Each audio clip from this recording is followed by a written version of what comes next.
Olá, meu nome é Fabrício Negrão e no vídeo de hoje nós vamos aprender a tirar qualquer tipo de raiz quadrada, tá ok? Não só uma raiz quadrada, mas pode ser uma raiz cúbica, quarta, quinta, do índice que você quiser. Para isso nós precisamos definir alguns elementos da radiciação antes de iniciar nossos exemplos, tá ok? Primeiramente, esse número em verde que aparece dentro do Vzinho nós vamos chamar de índice, tá ok? Esse Vzinho aqui nós vamos chamar de radical. O número que está abaixo dele é o radicando e o resultado, a raiz. Bom, vamos a alguns exemplos, né? Primeiramente, nós vamos tirar a raiz quadrada de 3.600. O primeiro passo para tirar uma raiz quadrada é fatorar o número. Se você não sabe fatorar um número, clica no card aqui em cima que eu estou explicando detalhadamente como se faz a fatoração de um número. 3.600. Primeiramente, nós vamos tentar dividi-lo pela sequência dos números primos, tá? Se você também não sabe a diferença entre número primo e número composto, só clicar no card aqui em cima que eu explico essa diferença detalhadamente nesse vídeo. Tentamos dividir pelo primeiro número primo na sequência, que no caso é o 2, 3.600 dividido por 2, 1.800. 1.800 ainda dá para dividir por 2, que dá 900. 900 dá para dividir por 2, que dá 450. 450 dividido por 2, 225. 225 não dá mais para dividir por 2, então nós tentamos o próximo número primo na sequência, que é o 3. De bater o olho no número, eu identifico que ele é sim divisível por 3, porque a soma dos dígitos resulta em um número divisível por 3.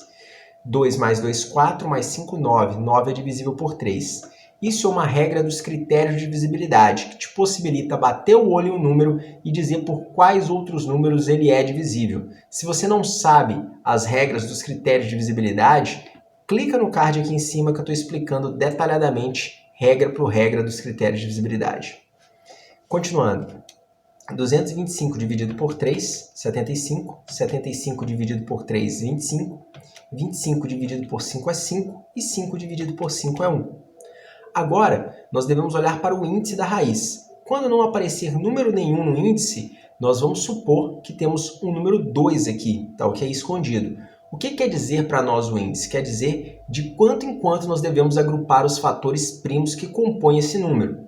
Como o índice é 2, nós devemos formar pares com os primos, tá? Aqui eu vou conseguir um par de 2, mais outro par de 2, um par de 3 e um par de 5. Então, eu vou escrever assim, ó, o primeiro par de 2, 2 ao quadrado. O segundo par de 2, 2 ao quadrado. O par de 3, 3 ao quadrado. E o par de 5, 5 ao quadrado. Agora, eu vou reescrever essa raiz, só que no lugar do 3.600 eu vou colocar esse produto de fatores primos aqui. 2 ao quadrado, vezes 2 ao quadrado, vezes 3 ao quadrado, vezes 5 ao quadrado. Bom, todo número que tiver com expoente igual ao índice da raiz, sai da raiz. Como? Quando não aparece índice, o índice é 2, então todo número que estiver elevado ao quadrado, no nosso caso aqui, vai sair de dentro da raiz. Então vai sair 2, 2, 3 e 5. Nós vamos ficar com 2 vezes 2, 4. 4 vezes 3, 12. 12 vezes 5, 60. Pronto. Raiz de 3.600 é 60. Próximo exemplo. Raiz de 162. Lembra, primeiro passo, fatorar o número.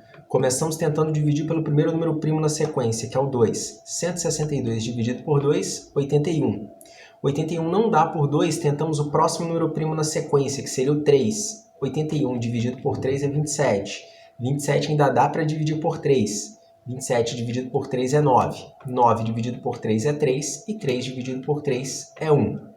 Acabou a fatoração, nós vamos olhar para o índice da raiz. Quando não tem nada no índice é 2, o que significa que nós vamos formar pares, tá ok? Nós vamos agrupar os fatores primos de 2 em 2. Só temos um número 2, não tem com quem formar par, então ele não vai formar par com ninguém. Nós temos um par de 3, outro par de 3, então nós vamos escrever assim, ó, 2 vezes 3 ao quadrado, representando o primeiro par de números 3, vezes 3 ao quadrado, representando o segundo par de números 3. Agora, nós vamos reescrever a raiz, só que no lugar do 162, nós vamos colocar o produto de primos que compõe o 162. 2 vezes 3 ao quadrado vezes 3 ao quadrado. Todo número que está elevado a 2 vai sair de dentro da raiz quadrada, porque o índice dela é 2. O 2 vai ficar lá dentro, tá ok? Porque ele não tem par, ele não está elevado ao quadrado, então ele fica dentro da raiz. Os números que estão fora da raiz, eles podem ser multiplicados. Então, nós vamos ficar com 3 vezes 3, que é 9, 9 raiz de 2. Quando a raiz tem um número que eu não consigo tirar de dentro dela, essa raiz é chamada de raiz não exata. Quando todos os números saem de dentro da raiz, nós vamos falar que nós temos uma raiz exata, tá ok? Mais um exemplo. Raiz cúbica de 343. Como que nós devemos proceder? Primeiro passo, fatorar o número. Lembrar dos números primos.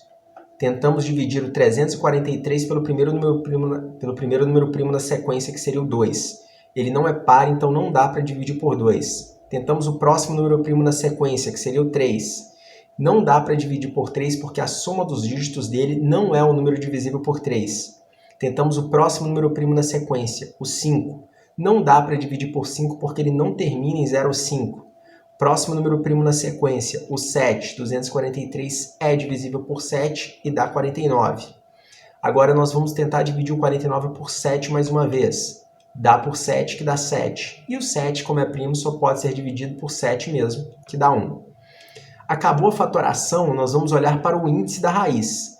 O índice me diz de quanto em quanto eu devo agrupar os números. Como o índice é 3, eu devo formar grupos de 3 números primos iguais, tá ok? Aqui nós temos 3 sets, então vai ficar 7 ao cubo. Reescreva essa raiz, só que no lugar do 343 eu vou escrever 7 ao cubo. Todo mundo que tem um expoente igual ao índice da raiz sai de dentro da raiz. Como o expoente do 7 é 3 e o índice é 3, o 7 sai da raiz. Acabamos de descobrir que raiz cúbica de 343 é 7. Próximo exemplo. Raiz quadrada de 225. Primeiro passo, fatorar o número. Começo tentando dividir pelo primeiro número primo na sequência, que seria o 2. Não dá porque ele não é par. Tento o próximo número primo na sequência, 3. 225 dá para dividir por 3 porque a soma dos dígitos dele é um número divisível por 3. 225 dividido por 3 é 75. Ainda dá para dividir por 3. 75 dividido por 3, 25. 25 não dá mais para dividir por 3. Tá ok? Tentamos então o próximo número primo na sequência, que é o 5. 25 dividido por 5 é 5. E 5, como é primo, só pode ser dividido por ele mesmo. Então, 5 dividido por 5, 1. Próximo passo, vamos olhar o índice da raiz. Quando não tem nada no índice, ele é 2, o que significa que nós devemos formar pares, tá ok? Eu vou conseguir aqui formar um par de 3 e um par de 5. E como que eu vou escrever isso? 3 elevado a 2, simbolizando o primeiro par, vezes 5 elevado a 2, simbolizando o segundo par, que seria um par de número 5. Reescrevo o número, só que na forma de um produto de números primos, né? Então, 225 vai ser 3 ao quadrado vezes 5 ao quadrado. Todo mundo que está elevado a 2 vai sair da raiz. Por quê? Porque todo número que tem um expoente igual ao índice da raiz, ele pode sair da raiz. Quando não tem nada no índice é 2, então todo mundo que está elevado a 2 sai da raiz. Vai sair o 3 e o 5. 3 vezes 5, 15. Pronto, raiz quadrada de 225 é 15. Agora nós vamos para o próximo. Raiz cúbica de 216. Primeiro passo, o que nós devemos fazer? Fatorar. 216, tentamos dividir pelo primeiro número primo na sequência, que é o 2. 216 dividido por 2 dá 108. 108 dividido por 2, 54. 54 ainda dá para dividir por 2, que dá 27. 27 não dá mais para dividir por 2 porque não é par. Tentamos então o próximo número primo na sequência, 3. 27 dividido por 3 é 9. 9 dividido por 3 é 3 e 3 dividido por 3 é 1. Terminou nossa fatoração, nós olhamos para o índice da raiz. O índice é 3. Então, quer dizer que nós devemos formar grupos de 3, com os números primos que compõem o 216. Eu consigo formar um grupo de 3 números 2 e um grupo de 3 números 3. E como que eu represento isso? 2 elevado ao cubo, que é 2 elevado a 3, vezes 3 elevado a 3. No lugar do 216, eu escrevo 2 ao cubo vezes 3 ao cubo. Quem tem um expoente igual ao índice da raiz, sai da raiz. Então, vai sair um 2 e um 3 da raiz. 2 vezes 3, 6. Bom, com isso nós terminamos o nosso vídeo. Aqui do lado vão aparecer 2 vídeos que eu acredito que possam te interessar. O primeiro vídeo são os critérios de divisibilidade. O segundo vídeo eu ensino como se fatora um número. Se você ainda não é inscrito no canal, se inscreva. E não esqueça de deixar o seu like.